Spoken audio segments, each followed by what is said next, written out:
নমস্কার, আসসালামু আলাইকুম। আপনারা দেখছেন এমএল টিউটোরিয়াল ইউটিউব চ্যানেল। তো আমাদের চ্যানেলের মূল উদ্দেশ্য হচ্ছে তথ্য অনেক আগে থেকে পরিবেশন করা এবং সঠিক তথ্য যাতে পরীক্ষার্থীরা আল্টিমেট চাকরিটা পেতে পারে।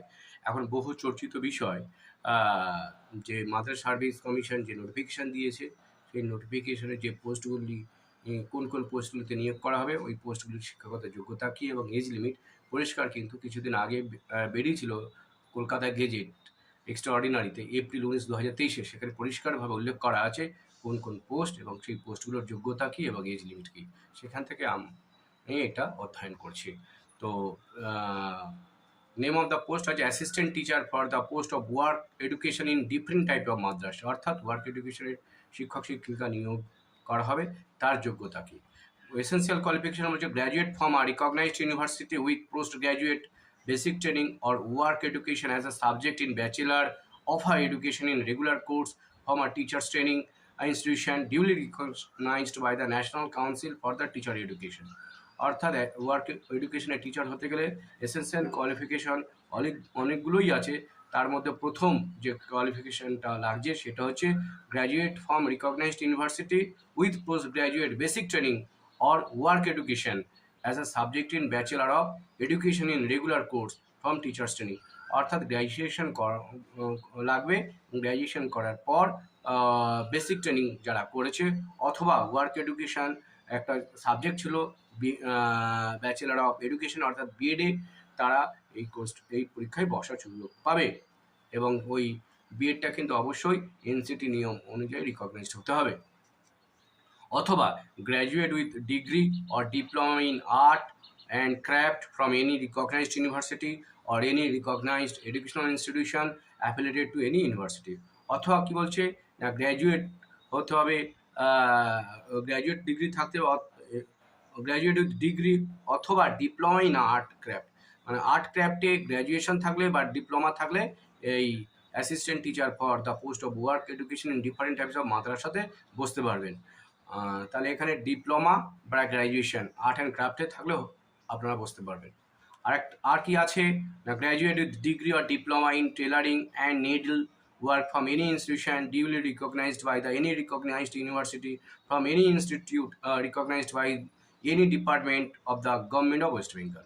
অথবা কি বলছে গ্র্যাজুয়েট উইথ ডিগ্রি হলেও হবে অথবা ডিপ্লোমা হতে হবে কিসে, টেলারিং অ্যান্ড নিডল। টেলারিং এবং নিডলে যে ডিপ্লোমা করানো হয় বিভিন্ন প্রতিষ্ঠান থেকে, সেই প্রতিষ্ঠান যদি রাজ্য সরকারের অনুমোদিত হয়ে থাকে, সেখান থেকে আপনারা যদি ডিগ্রি বা ডিপ্লোমা করে থাকেন তাহলে assistant teacher for the post of work education in different types of মাদ্রাসা এই পোস্টে আপনারা পরীক্ষায় বসতে পারবেন। অথবা graduate from recognised university with at least 2 years degree or diploma in work education curriculum awarded by any recognised university. অথবা কেউ যদি 2 বছরের ডিগ্রি অথবা ডিপ্লোমা করে থাকে ওয়ার্ক এডুকেশন কারিকুলামে, তারা কিন্তু পরীক্ষাটায় বসতে পারবে। অথবা graduate degree in home science, যারা হোম সায়েন্সে গ্র্যাজুয়েট করে আছে তারা কিন্তু assistant teacher for the post of work education in different types of মাদ্রাসা পোস্টে বসতে পারবে। অথবা এগ্রিকালচার অথবা graduate in computer science or information technology or software system from any recognised university, তারা কিন্তু work education in different types of মাদ্রাসায় পরীক্ষাটায় বসতে পারবে। অথবা graduate in general stream in art science commerce with computer science or computer application as a subject of at least 300 marks at the degree level from any recognized university। অথবা যারা science graduate হয়েছে বা কমার্সে graduate হয়েছে বা আর্টসে graduate হয়েছে, অবশ্যই তারা 300 নম্বর নিয়ে যারা কম্পিউটার সায়েন্স পড়ে এসছে বা কম্পিউটার অ্যাপ্লিকেশন পড়ে এসছে গ্র্যাজুয়েশনে, তারা কিন্তু ওই assistant teacher for the post of work education in different types of মাদ্রাসা এই পরীক্ষাটা বসতে পারবে। অথবা graduate in any stream with any other subject as may be prescribed in brochure of the concern SLST। অর্থাৎ SLST যে advertisement বেরোবে, সেই SLST অ্যাডভার্টাইজমেন্টে যদি অন্য কোনো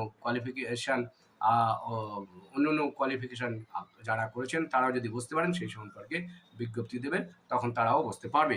অথবা degree in bachelor of teaching, bachelor of education, postgraduate basic training from any recognized university or any training recognized by the state government as the equivalent to bachelor of teaching or bachelor of education, postgraduate basic training from a teacher's training institution duly recognized by the National Council for the Teacher Education।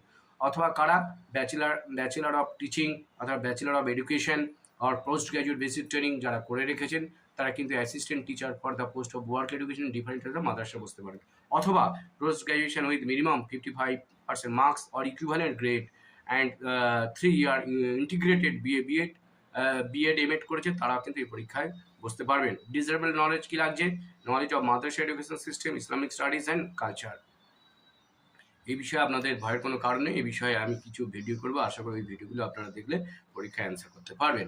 Age limit লাগছে assistant teacher for the post of work education in different types of Madrasa minimum 21 years and maximum 40 years. Upper age limit is however relaxable as per government norms for the SC, ST, OBC physically handicapped candidate.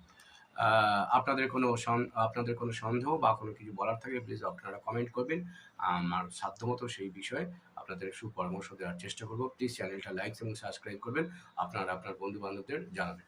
Please ধন্যবাদ, পাশে থাকবেন।